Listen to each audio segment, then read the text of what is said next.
କାଙ୍କଡ଼ ଆଳୁରେ ମୁଁ ଗୋଟିଏ ନୂଆ ରେସିପି ଆପଣମାନଙ୍କ ସହିତ ସେୟାର କରିବାକୁ ଯାଉଛି। ଆପଣମାନେ ଯଦି ଏମିତି ବନେଇ ନଥିବେ ଏମିତି ବନେଇବେ, ଖାଇବେ, ବହୁତ ବଢିଆ ଲାଗିବ, ବହୁତ ଟେଷ୍ଟି ଲାଗିବ। ନମସ୍କାର, ଶ୍ରୀ ସମ୍ଭାବୀ ଲାଇଫଷ୍ଟାଇଲ ଚ୍ୟାନେଲକୁ ଅନେକ ଅନେକ ଶୁଭେଚ୍ଛା, ଅନେକ ଅନେକ ଅଭିନନ୍ଦନ। ଚାଲନ୍ତୁ ଡେରି ନ କରି ଫଟାଫଟ ରେସିପିଟି ଆମେ ଷ୍ଟାର୍ଟ କରିବା। ଆଜିର ରେସିପି ପାଇଁ ମୁଁ ନେଇଛି ଏଠି 4ଟି କାଙ୍କଡ଼, ବଡ଼ 4ଟା କାଙ୍କଡ଼ ନେଇଛି। ଆପଣ ଆପଣଙ୍କ ହିସାବରେ କାଙ୍କଡ଼ କମ ବେଶୀ ନେଇପାରିବେ, ନହେଲେ ଆର ଛୋଟ କାଙ୍କଡ଼ ବି ଆପଣ ନେଇପାରିବେ। ଆଗ ଆମେ କାଙ୍କଡ଼କୁ 2-3 ମିନିଟ୍ ପାଣିରେ ବତୁରେଇ ଦେବା। କାଙ୍କଡ଼ରେ ଯୋଉ ଏମିତି ଟିକେ ଟିକେ ଟିକେ ଟିକେ ହେଇ କଣ୍ଟା ଟାଇପର ବାହାରିଛି, ଆ ଦେହରେ ବହୁତ ଧୂଳିମଳି ଜମିଥାଏ। ତେଣୁ ମୁଁ ଆକୁ 5 ମିନିଟ୍ ଏମିତି ବତୁରେଇ ଦେବି। ଏବେ ଆମେ କାଙ୍କଡ଼କୁ କାଟିବା। ଏଠି ଦେଖନ୍ତୁ କାଙ୍କଡ଼ର ଆଗପଟ ପଛପଟ ଏମିତି କାଟିଦବା। ତାପରେ ମଝିରୁ ଆକୁ ଏମିତି ଆମେ 2 ଫାଳ କରିଦବା। ତାପରେ ଏମିତି ସାଇଜରେ, ବେଶୀ ପତଳା କରି କାଟିବାନି, ବେଶୀ ମୋଟା କାଟିବାନି, ତାକୁ ଏମିତି ଆମେ ସାଇଜରେ କାଟିଦବା। ମୁଁ କାଙ୍କଡ଼ ସବୁକୁ ଏମିତି କାଟି ଦେଇଛି। ମୋ କାଙ୍କଡ଼ ବିଲକୁଲ କଷି ଅଛି।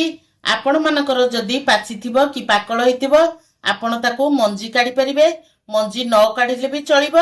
ମୁଁ ତାକୁ ସବୁ ଗୋଟେ ପ୍ଲେଟକୁ ଏମିତି କାଢି ଦଉଛି। ମୁଁ ଏଠି ଗୋଟେ ବଡ଼ ସାଇଜର ଆଳୁକୁ ଚୋପା ଛଡେଇ ଧୋଇ ଦେଇଛି, ତାକୁ ହେଲେ କାଟିବି।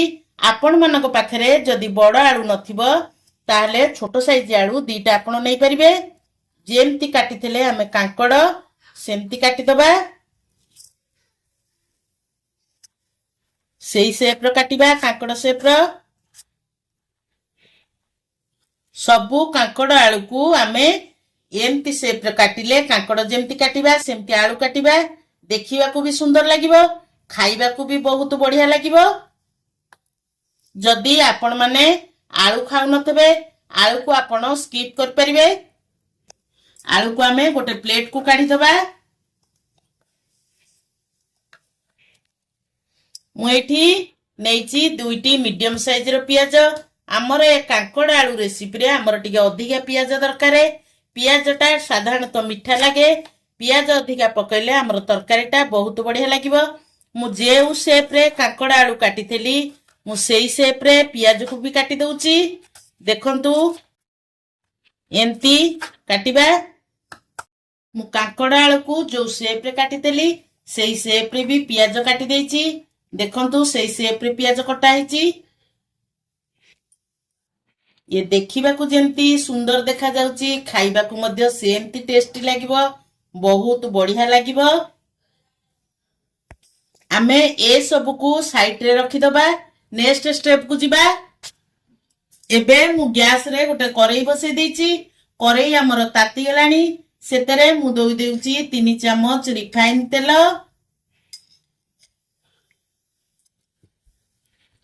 ତେଲ ଆମର ଗରମ ହେଇଗଲାଣି। ମୁଁ ସେଥିରେ ପକଉଛି କାଙ୍କଡ଼ ଆଳୁ। ଆମେ ମିଡିୟମ ଫ୍ଲେମରେ ଗ୍ୟାସକୁ ରଖିକିରି ଆମେ କାଙ୍କଡ଼ ଆଳୁକୁ ଗୋଲ୍ଡେନ କଲର ହେଲା ପର୍ଯ୍ୟନ୍ତ ଭାଜିବା।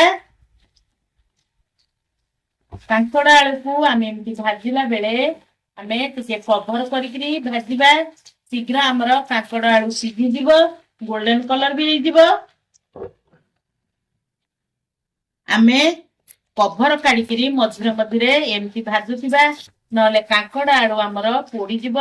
ଦେଖନ୍ତୁ ଏମିତି କଭର କରିକିରି ଭାଜିବା ଦ୍ୱାରା ଆମର କାଙ୍କଡ଼ ଆଳୁ ପ୍ରାୟ ଗୋଲ୍ଡେନ କଲର ହେଇଗଲାଣି, ପାଖାପାଖି ଅଧା ଅଧି ବି ସିଝିଗଲାଣି। ଏଇ ଷ୍ଟେଜରେ ଆମେ ଲୁଣ ହଳଦୀ ଆ ଦେହରେ ପକେଇଦବା। ଅଧ ଚାମଚ ହଳଦୀ ଗୁଣ୍ଡ ମୁଁ ଏଥିରେ ପକେଇ ଦଉଛି। ସ୍ୱାଦ ଅନୁସାରେ ଆମେ ଲୁଣ ପକେଇବା। ଲୁଣ ହଳଦୀ ପକେଇ ସାରିଲା ପରେ ଆମେ ଭଲକିରି ଆକୁ ଗୋଳେଇଦବା। କାଙ୍କଡ଼ ଆଳୁରେ ହଳଦୀ ଲୁଣକୁ ଆମେ ଭଲକିରି ଗୋଳେଇକିରି ମିଶେଇଦବା। ମୁଁ ଯଦି ପ୍ରଥମରୁ ଲୁଣ ପକେଇଥାନ୍ତି ତାହେଲେ କାଙ୍କଡ଼ ଆଳୁ ଆମର ଗୋଲ୍ଡେନ କଲର ହେଇ ଭାଜି ହେଇନଥାନ୍ତା। ଆମେ ଆକୁ ଆହୁରି 1 ମିନିଟ୍ କଭର କରି ଆଉ ଟିକେ ଭାଜିଦବା। ଆମେ କଭର କାଢିକିରି ଦେଖିବା। ଦେଖନ୍ତୁ ପୁରା କାଙ୍କଡ଼ ଆଳୁ ଗୋଲ୍ଡେନ କଲର ପୁରା ହେଇଗଲାଣି। ଆମେ ଏଥିରେ ଦେଇଦବା କାଟିକିରି ରଖିଥିବା ପିଆଜକୁ ଆ ଦେହରେ ପକେଇଦବା। पियाज स्टेज रे देले पियाज आम पाटी की बहुत बढ़िया लगिवो कांकड़ आलू सहित आमे पियाज कांकड़ आलू सेमती गोटे मिनिट कभर करदबा पियाज आमर कलर चेंज होला पर्यंत आमे भाजिबा जेमती पियाज कांकड़ आलू रे नमिजिबो एमती गोटा गोटा हेकिरि रहिथिबो सेथिपई अल्प गोल्डन कलर हबा पर्यंत आमे 2 मिनिट घोड़ेइकिरि आकु भाजिबा आकु आउथरे कभर करके देखिबा ये आमर भाजी होला भितरे आमे आमर सीक्रेट मसला प्रस्तुत करिबा सीक्रेट मसला पई मु गोटे हाफ इंच रदा को चोपा छड़ी ताक टिक टिक काटिक रखिछि 10 रु 12 कुला रसुण मु चोपा छड़ी ताक धोई धाइकी रखिछि गोटे हेमदस्ता नैछि आकु आमे दरदर छेची दबा दरदर कर कुटिबा सेही हेमदस्ता रसुण अदा जो अछि ता देरे आमे काश्मीरी चिली चमचे पकेइबा तापरे आमे ताकू भलो करी कुटी दबा या हमर एमती दरदर छेचा हेला एतिरे आमे मु दउची किछि फ्रेश धनिया पत्र एतर पकेइ दबा ताकू भलो करी छेची दबा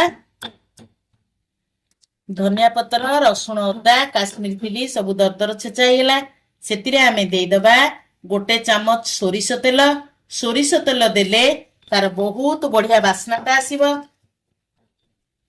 एटी देखंतु मु सब गुड़ाक दरदर छेचा करिकिरी गोटे चटनी बनई देली बहुत बढ़िया पेस्ट हेला आकु आमे साइड रे रखी देई नेक्स्ट स्टेप कु जिबा एबे आमे कवर काढी की देखिबा कांकड़ आलू हमर प्राय सिद्धि हलानी गोल्डन कलर भी हे आसलानी पियाज भी हमर भाजी हे जाईची कलर चेंज हे जाईची किंतु सेमती गोटा गोटा अछि आकु आमे सबु गोटे प्लेट को काढी दबा सेई सेम करी रे मु नउची किछि सोरिष तेल हमर गरम हे लानी सेतिरे आमे पकेई दबा गोटे चामच जीरा गोटे चामच सोरिष जीरा हमर फुटी गेलानी सेतिरे आमे देई दबा फ्रेश भुसंगा पत्र ताकू आमे भालो करी भाजी दबा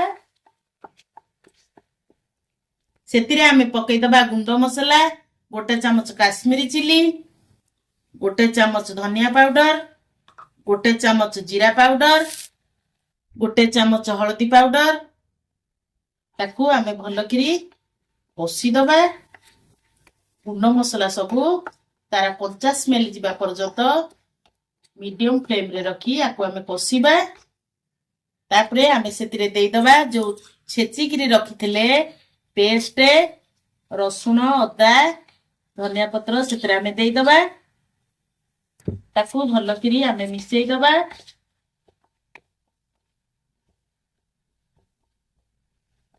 आकु सबू आमे भलो करी कसी दबा जेता बेले मु भुसंग पत्र पकेइली सेतिक बेले आपण कंचा लंका काटिकिरी पकेई परिबे जेहेतु मोर राग पसंद नो मु सेति पई कंचा लंका पकेइनी आपणकर जदि राग पसंद थिबो आपण कंचा लंका देई परिबे आमे सेतिरे देई दबा टमाटो प्यूरी मु गोटे बड़ साइज टमाटो को ग्राइंडिंग करी ताकू रखी देली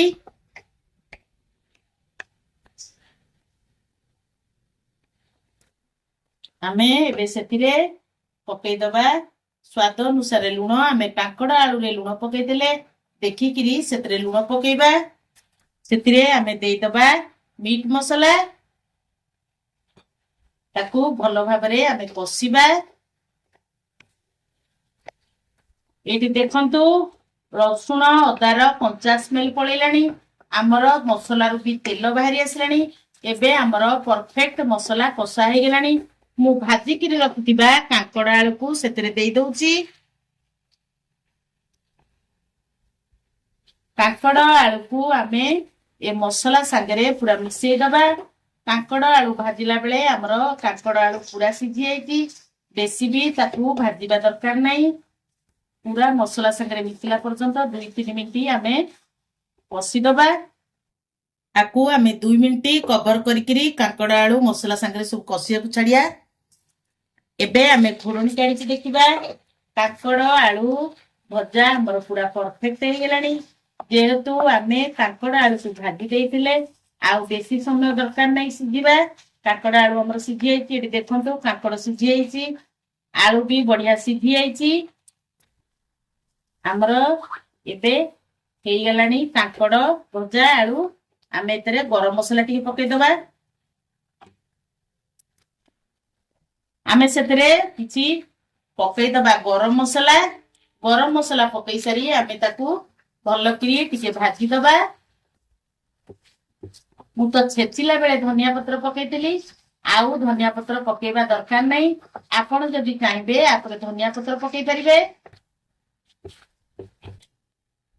एबे हमर प्रस्तुत हे गेला गरमा गरम मसला दिया कांकड़ आलू भजा आपण माने थरे एमती बनै करी खांतु केमिति लागिला मो सहित कमेंट रे शेयर करंतु जदि मो वीडियोटी आपण को भलो लागुथिबो लाइक शेयर जदि मो चैनल रे आपण नुआ थिबे ताले प्लीज सब्सक्राइब करिवे चलंतु देखा बा नेक्स्ट वीडियो रे रहूची जय जगन्नाथ।